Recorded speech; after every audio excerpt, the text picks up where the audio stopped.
Namaste, hello, and welcome to India Global Week 2020, where India has a new, better world. I'm your host, Priyanka Deo, reporting from New Delhi, and it has been a fabulous day with fabulous guests and really insightful panels. With that being said, I'm super excited because I've just heard since morning that we have registered attendees from 52 different countries. Follow us on India in Corp, that is at India INCORP, throughout the day and throughout this conference. With that being said, if you have questions, if you have thoughts, if you have pictures that you want to post or screenshots that you're posting, be sure to post it with #BeTheRevival. I'll be tracking them and hopefully we can answer or reply to some of your questions. So that being said, we now have two parts of the next session, which is sponsored by India Inc. The first part is a keynote and the second part is a panel discussion. Now, the special keynote is from humanitarian and spiritual leader Sri Ravi Shankar Prasad, followed by a panel discussion on tech collaboration, spurring innovation for global good. With that being said, let's begin this power-packed session. I'd like to introduce our moderator, Mr. Nikhil Deogun, the CEO of the America's U.S. Senior Partner of Brunswick Group. Nikhil, the floor is yours. Thank you, Priyanka. Good morning, good evening, good afternoon, wherever you are. It's a delight to be with all of you on this occasion. Thank you for having us. You're right. We have a wonderful discussion set ahead. So let me just very quickly introduce our members on this group. Obviously, there's Sri Ravi Shankar Prasad, who is the Cabinet Minister for Communications, Electronics and Information Technology and Law and Justice for the Government of India. A man who wears many hats. In our world, he wouldn't all fit all of that in one line. So you have a very busy job. Sri Prasad is going to give some remarks for about 5 minutes, and then we will have a Q&A with the minister, but alongside two very distinguished and accomplished individuals, Rajen Vagadia, who is the Vice President and President of Qualcomm India and runs Qualcomm India, and Surya Kant, who's the President of North America, UK, and Europe for Tata Consultancy Services. So it's a pleasure to have this august group. Who better than to discuss the title of this panel, which is Tech Collaboration, Spurring Innovation for Global Good. In a time of extraordinary disruption, I think it's vital that we keep this dialogue going, because I think technology is probably the future for connecting all of us in the world and creating a better place. So thank you all for joining us. And with that, Sri Prasad, I'm going to turn it over to you for some remarks, and then we will follow that up with some Q&A. And I know we're on a tight time schedule, so we'll move quickly. Thank you, sir.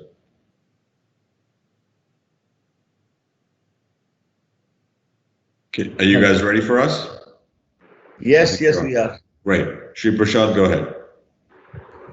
Nikhil and all the members of the panel and all the participants, greetings to all of you.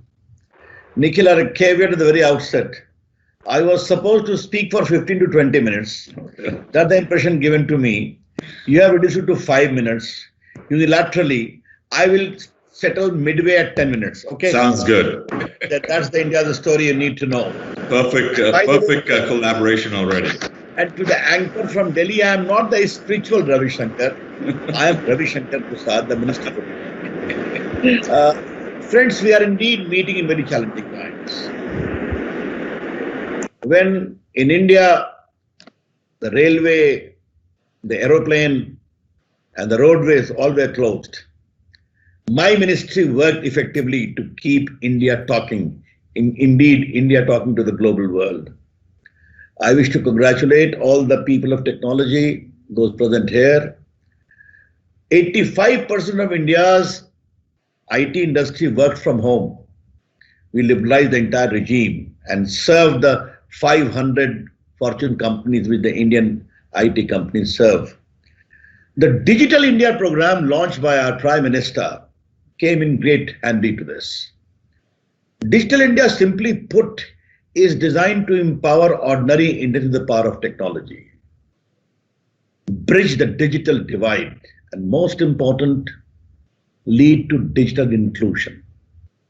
How we did it earlier and reinforced in COVID. We open India's digital profile to my delegates friends hearing me is very well known. population 1.3 billion plus, mobile phone 1.2 billion, Aadhaar card, the digital identity to confirm the physical identity, 1.26 billion plus. We opened 370 million bank account the poor, linked that with Aadhaar and mobile, started sending all the welfare measures to the bank account.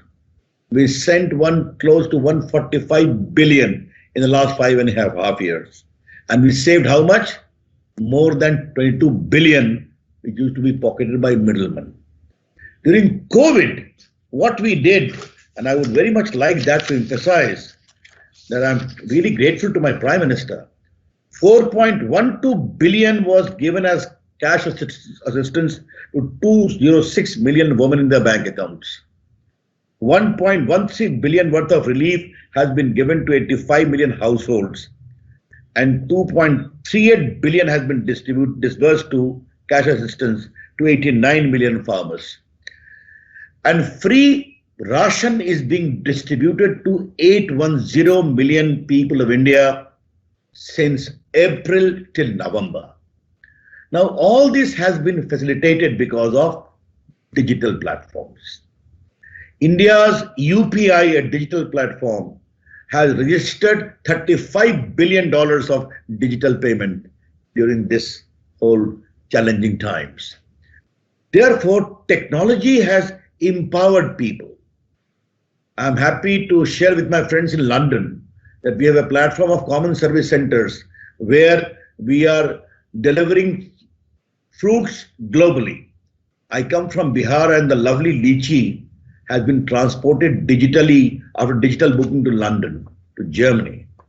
And the pineapple of Tripura has gone to Dubai. Therefore, digital ecosystem is empowering farmers of India. Now, I handle electronics also. I would like to flag generally views, and I like to hear the comments of my friends on the panel. Now the time has come for a more robust global supply chain. A global supply chain which addresses the most fundamental issue that manufacturing base needs to be diversified. It should not only be in one country.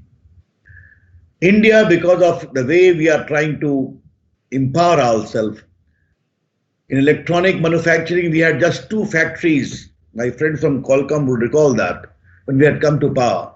India today is home to more than 250 mobile phones manufacturing, best global brands. And recently we have launched a new scheme of production link incentive, and all the global companies are coming to India. We want global champions to come to India. We want Indians to become national champion in sync with global champion, because we want Indian economy to become competitive as a part of larger world economy in this world. That is indeed very important. Digital agriculture, digital supply chain, digital education are all becoming key areas. Something about data I need to share, and I would like to hear the comments of my friends. Is it not important that post-COVID, a proper reflection is done that a true digital world can only survive in a democratic world? Do we need to have more transparency in our data management, in our data ecosystem? As far as India is concerned, I am very clear, and so is my Prime Minister. Data sovereignty shall not be compromised. Any sort of data imperialism is also plainly unacceptable. You may have seen, to protect the data of Indians, the privacy of India's security, we have taken some tough measures, and we shall continue to take those measures, because it is very important that now there is a more transparent exchange of the data requirement and also the digital ecosystem, which rest upon surer foundations. That's very clear. We have introduced a data protection law awaiting clearance of parliamentary committee, where we have said very clearly that there must be consent, that consent must be uniform consent for a specific purpose, and the trustee of data must handle that well. We have said sensitive personal data the non-sensitive personal data, and a data protection authority. All these are in the realm of legislative progress. But let me conclude, my friends in the panel and those delegates, that post-COVID is going to be a different world. This world will seek more accountability. This world will seek more transparency. And this world will need more and more openness. The essence of a digital world is what? Transparency. But at the click of a button, everything is available. This system must be maintained in a robust manner with due regard to privacy, with due regard to data security and safety, and proper containment of surveillance. The data of one country should not become the surreptitious property of some other country to be pilfered to impinge upon defense and security. That, I think, is some of the great challenges which we have to confront with. But yes, let me conclude by saying just one line. India has shown to the world as to how inclusive development can be achieved through digital technology. And I think this, from digital payment to digital delivery of services to e-agriculture, to e-scholarship, to e-hospitals, to digital literacy, all are going to become a robust ecosystem of the developing and emerging world. That, I think, we need to work with together. And surely there must be sharing of technology, but the sharing should be in a manner which is fair, which is balanced, and ultimately lead to empowering of ordinary individual. That's what I felt I must share in these times. Let us keep the information highways intact, strong and resurgent. Thank you, Nikhil. Mr. Prasad, thank you very much, and you were right at 5 minutes. So thank you for that. You're very succinct. I could see that you're looking at me. Look, I wanted just one follow up, and then Rajen, I'd like to start with you to jump in. Namaste, and it's good to see you again. Priyanka Deo over here. You were promised 15 minutes, sir, and you are going to get your full 15 minutes. So we do have some questions for you from the audience. The first question, because there's quite a few questions that are coming in. First question that I would like to ask is that, Minister Prasad, I think you're muted. Is it okay now? You're hearing me? Yes, I can hear you now. Priyanka, I will surely take your questions, but let me first talk to the panel first. Nikhil is waiting for that. And thereafter, I'll take your question. Why not? The panel can wait. The panel can wait. We are going through with 15 minutes. If you would like to continue, you can continue. All Otherwise, right. There's a plethora of questions that we have to ask you. Whichever one you go ahead with the question. No problem. Nikhil, it is your turn to wait now. Yes. I'm happy to wait. All right. Is that the Prime Minister Narendra Modi, just recently launched the Atmanirbhar Bharat Innovation Challenge to identify the best Indian apps that are already being used by citizens and have the potential to scale and become world-class apps in their respective categories. Now, considering the recent ban on Chinese apps, how does the IT Ministry plan to support the PM's initiative here? First of all, you must understand, I'm happy you have raised this question. I was anticipating this question, therefore I didn't speak about it. India has come with great innovations. Aadhaar, ultimately made in India. Low cost technology, a great word, 1.26 billion on digital identity, safe, secure with due regard to privacy. GSTN, UPI, the biggest digital payment movement in the country, in the world today, with 35 billion transactions. Then Ayushman Bharat, nearly 50 million Indians today are there seeking medical help of more than $500 million rupees. In this light, India's app economy is a huge economy. What is the essence of this program launched by the Prime Minister is, we download a lot of apps. We must learn to upload apps made in India. And the technological prowess of India, which I just outlined, will surely be of great help, will be given them financial incentive, will given them other incentives. And just on a point of factual reference to you, more than 800 requests have already come by young people, startups and other companies who are keen to make a good Make in India app of global standards. Great. The next question that I have now, you've made some interesting points in that question. Scheme or which policy, or maybe a combination of both, is the Ministry of IT and Communication planning to put in place to support startups? As you just said, a lot of young people are getting on board for Atmanirbhar Bharat or self-reliant India. We have many schemes. First is a general scheme. We give them funding also. There is a lot of tax incentives which are given to them, to the startups. A lot of venture funding is coming. In response to your query, I must tell you that we have 26 Indian startups who have become unicorn. And unicorn simply means a startup having a turnover of $1 billion plus revenue of that.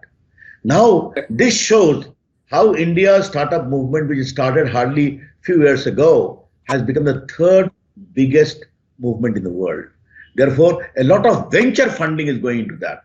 And I'm very happy. I'm sitting here talking to you. I need to compliment global investors, many of them Indians, and also Indian venture investors, companies who are handholding them, apart from our own scheme, whereby we fund them through a lot of primary and secondary funding by creating the daughter funds to fund them in all. That's how we are doing it. Great. And there's another very interesting question, and I'll just read it out.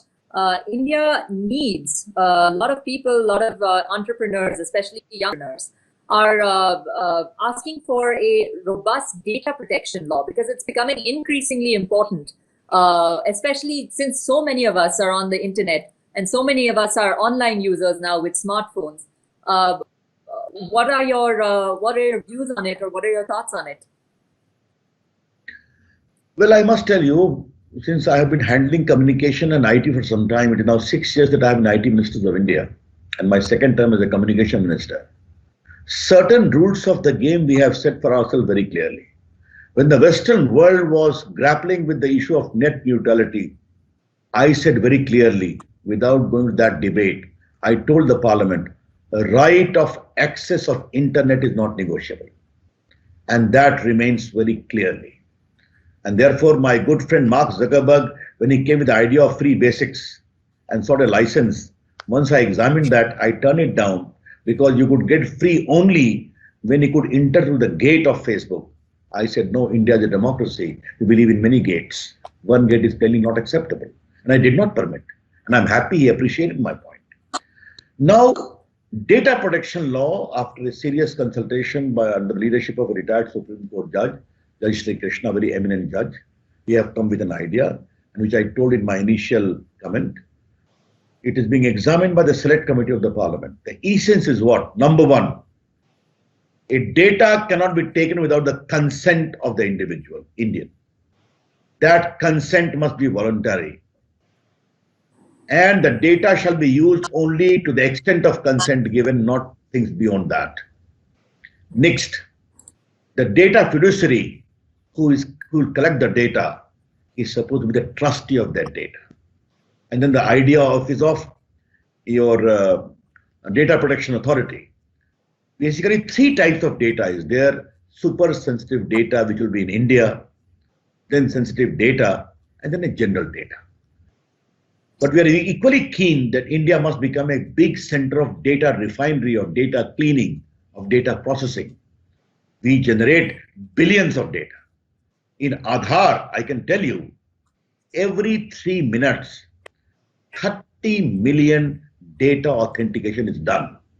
That is our capacity, because India is a huge country in terms of population. Therefore, with a very robust data law, we are coming. But as I said initially, we are very, very particular. India shall not compromise on its data sovereignty, number one. And the open society, democratic world need to acknowledge that a fair data regime thrives, develops only in a democratic ecosystem. And any kind of data imperialism is plainly unacceptable to us. I thought these are our views on data. Great. Thank you, Minister Prasad, for answering some of our audience questions that are coming in and being so gracious with your time.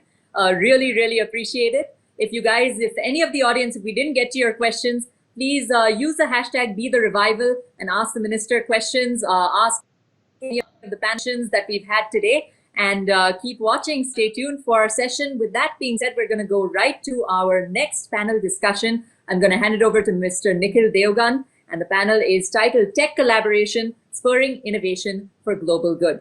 Thank you, Minister Prasad, for your time. Let's go to the next session. Thank you. Mr. Prasad, can I jump in with a question based on what you said, and then I would like to get the views of the panelists. One is you mentioned you've been very pleased with some of the foreign investment in India of late, and we've seen obviously a number of announcements. Can you tell us a little bit about some of the initiatives that you have, and particularly you mentioned supply chain as well, particularly as it relates to companies looking as an alternative to China? What is India doing, and what else could it and should it be doing? First of all, I would not like to take any name of any country. But let me explain to you. When we talk of Atmanirbhar Bharat, Nikhil, Atmanirbhar Bharat does not mean India inward looking. It simply means India positive. We have one of the biggest FDI receipts in the last few years, and mostly in the two portfolios I'm handling, the IT and telecom and electronics. Now it is all completely free.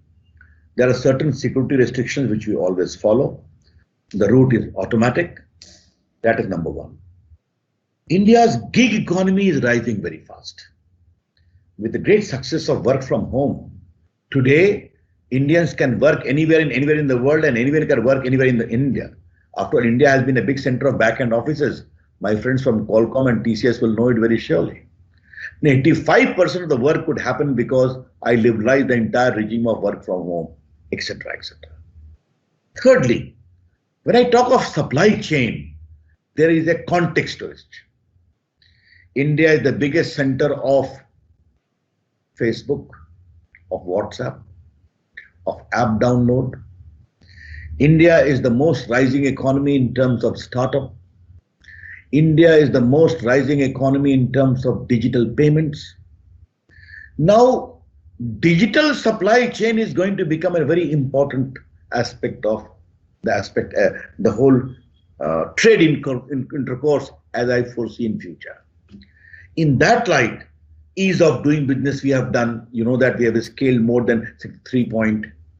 We are also changing about 2,000 old rules we have annulled completely.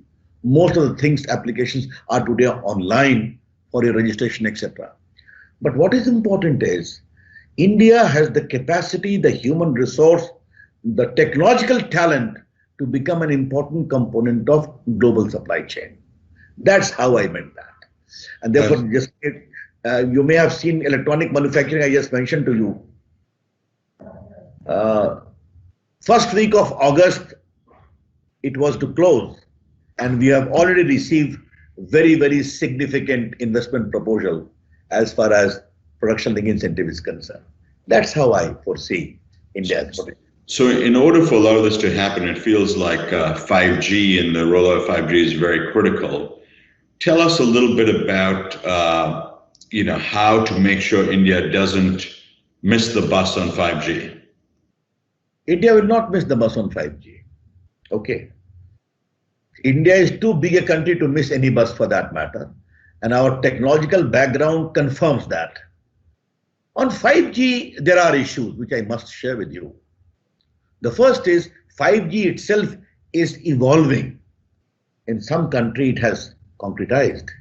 But the nuances of 5G, its speed, its capacity for development, and its capacity for disruption, both are very, very deadly. I hope that. And you need to develop a proper, my friends from Qualcomm will further confirm that there has to be a very robust security apparatus, including security of the country when we talk of 5G. So all these factors we are working into, we are shortly going to encourage this 5G trials.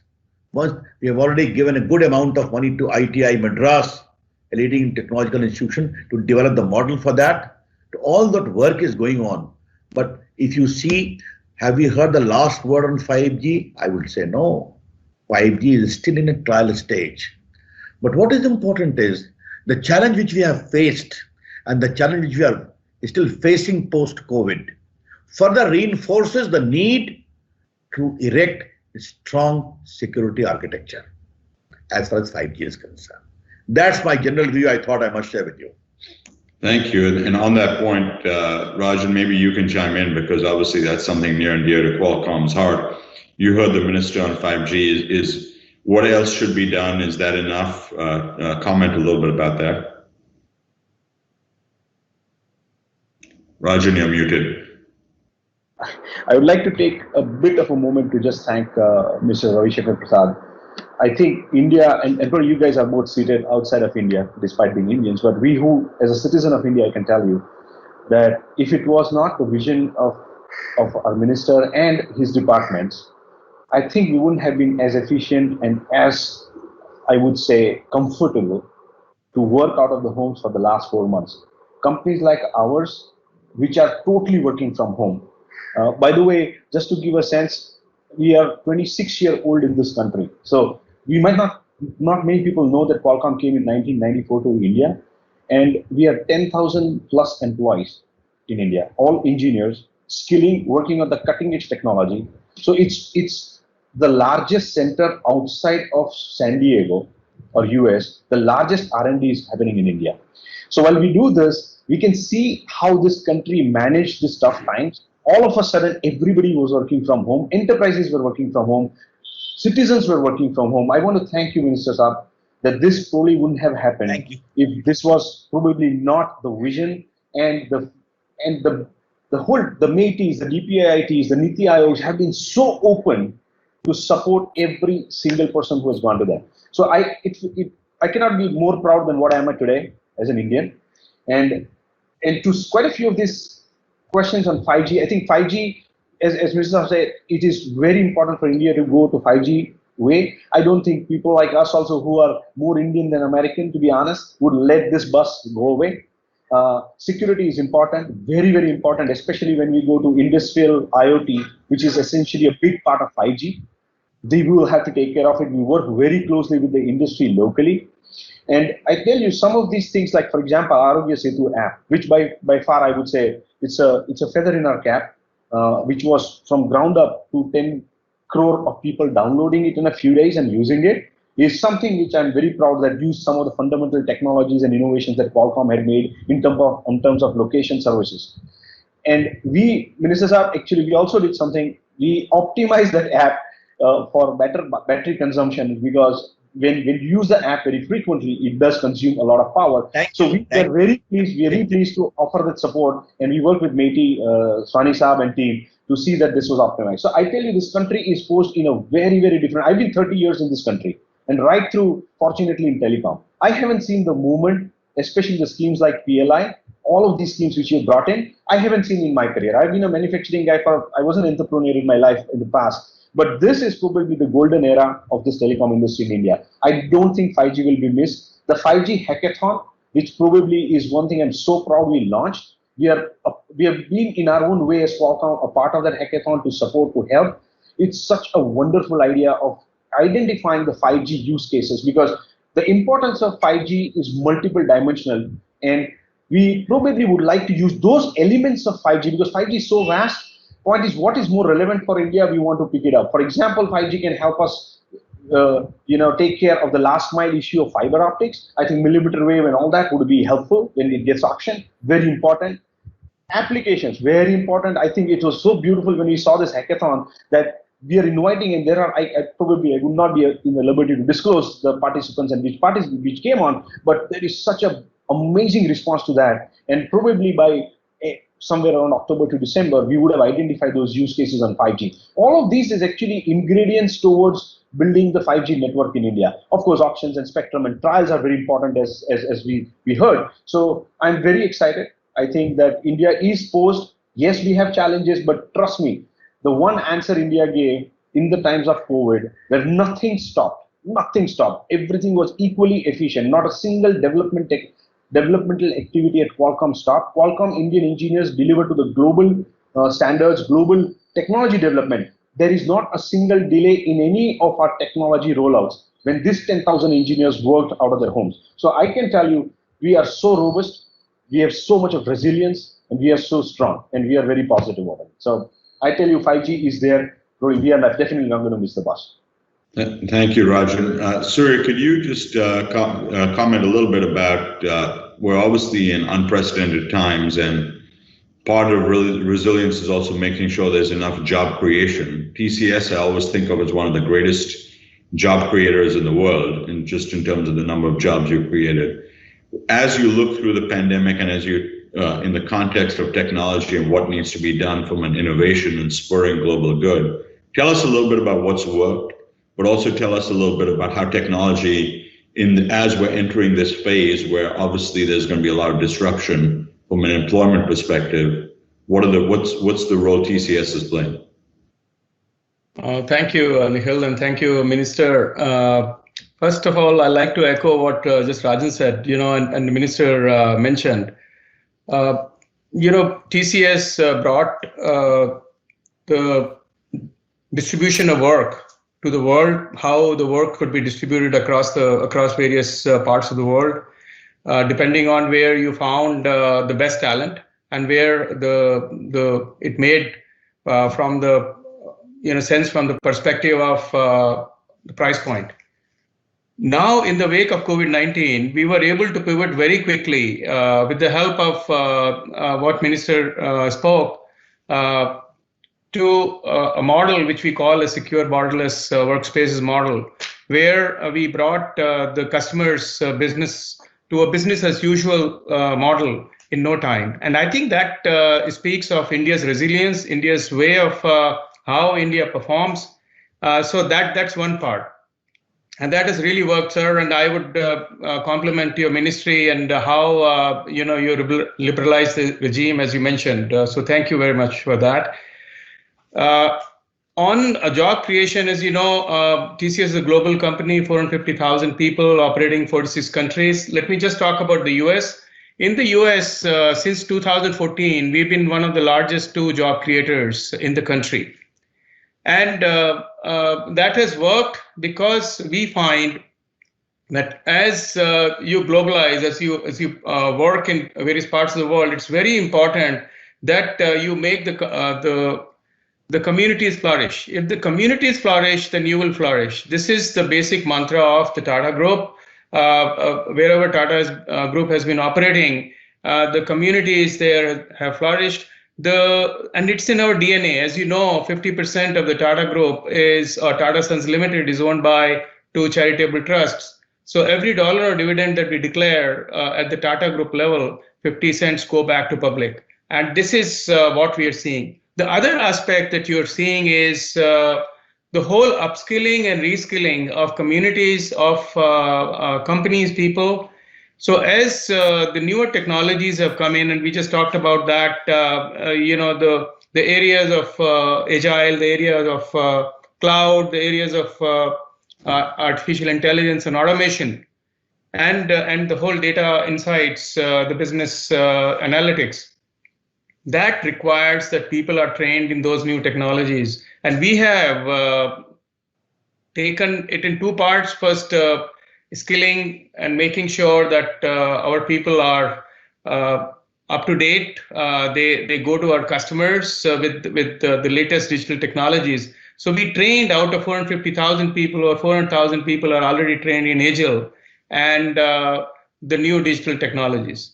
When it comes to the communities, we have 2 programs, 2 flagship programs going on, which one is the Ignite My Future in School, which speaks of computational thinking. And we approached a number of school administrations in the US to have this incorporated into the curriculum. And Nikhil, as you know, it is not that easy to change, but when they saw the value of this program, which has been developed along with discovery education, we now have trained over 700,000 students across the country in the computational thinking technologies. The other program, which I just wanted to take 15 seconds for that, is the Go IT program, which is more of, as Minister said, how do you not only consume apps but create apps? So in the schools in the US, we've been talking to them